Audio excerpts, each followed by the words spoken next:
You know, sometimes it feels like global politics moves in circles. Someone promises peace is just around the corner.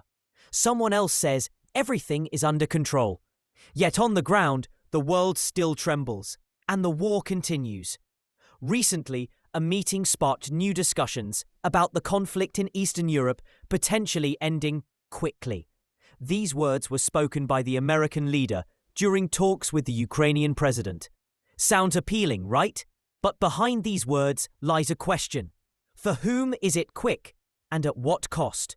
The American leader said that if both sides wish, the conflict could end in literally a matter of weeks. It would be enough to declare victory where each side currently stands and move on.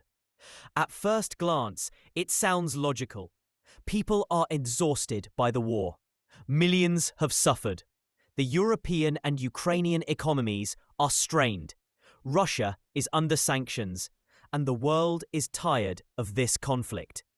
But looking deeper, this statement seems less like a recipe for peace and more like an invitation to freeze the conflict, where neither side achieves real results. The Ukrainian president appeared restrained during the meeting. There was no excitement or approval. Fatigue is evident. The war has lasted almost 4 years. But for Ukraine, such a proposal essentially means accepting the loss of some territories, acknowledging defeat, even if it is not explicitly stated. On the other hand, the American leader is pragmatic. The domestic audience is tired of foreign policy. He simply says what his electorate wants to hear, that the war could end and life could return to normal. I understand both sides. On one hand, a country defending itself, seeking justice and full restoration of its lands. On the other, a superpower that no longer wants to be the world's wallet and is seeking a way to save face. And then there is the third side, the rest of the world. Europe, Asia, the Middle East, all are watching.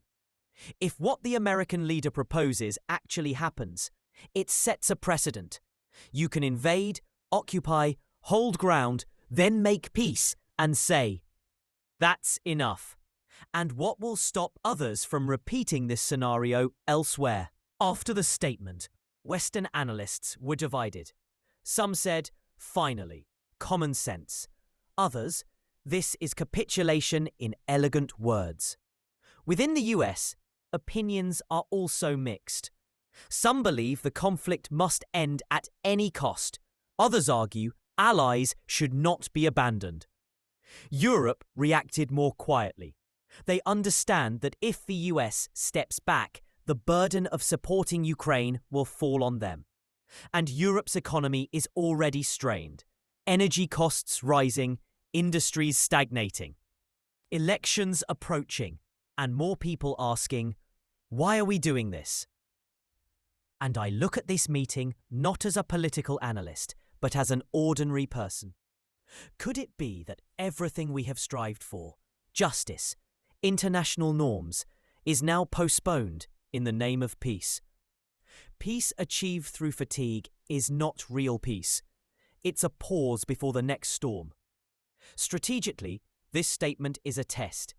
It's a way to gauge reactions. How will allies respond? How will Kyiv act? If the reaction is calm, the idea can be pushed further. This mindset, let's just freeze everything, leads to a chronic conflict. It doesn't disappear, it smoulders, and after a few years, it may flare up again, stronger. History has shown this. Korea, Transnistria, Nagorno-Karabakh. All these temporary truces lasted decades and brought no true peace. When the American leader says the war could end quickly, he implies the key to peace lies in US hands. A signal to allies. Their fate depends on Washington's political will. Today, it's Ukraine. Tomorrow, Taiwan or another region. Ukraine understands this. Publicly, diplomatic phrasing, gratitude. Privately, concern. Any freezing of the conflict would stall the economy, lower army morale, and trigger political crises. From a global politics perspective, the statement signals that the West is losing unity. Some countries say, we need to press the aggressor. Others think, maybe enough. Let things stay as they are. In this crack, weaknesses emerge, and authoritarian regimes exploit them. We are at a turning point. Will the principle, you can't take what's not yours by force, hold? Or will the world again settle for, let's not fight? Many say, the war must end. True. But the question is, how? If through fatigue, defeat for all. If through justice, a chance for the future. The American leader's words signal, it's time to redirect attention and resources. America is tired of being the world's police. But when the police step away, chaos enters. This is why it's worth pausing emotions and looking at this analytically.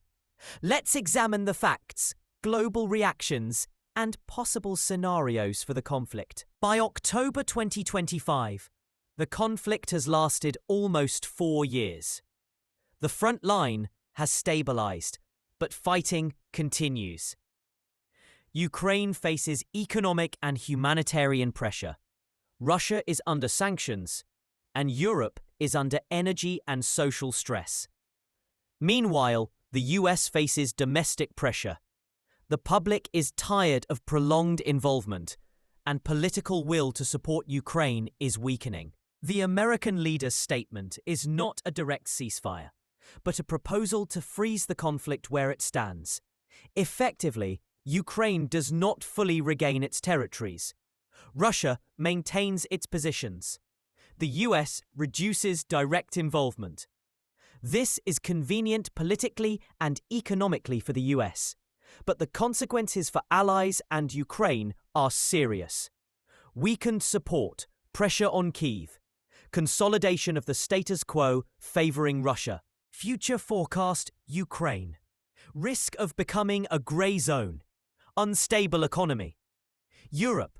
Growing instability on eastern borders. Weakened unity. US. Temporary reprieve.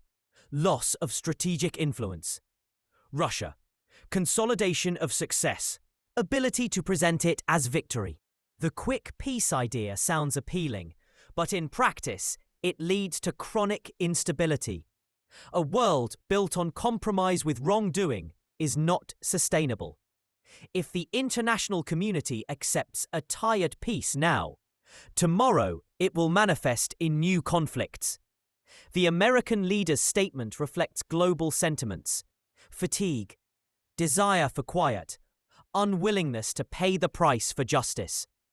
If this becomes the norm, the world will face chaos again, under the new guise of ceasefire.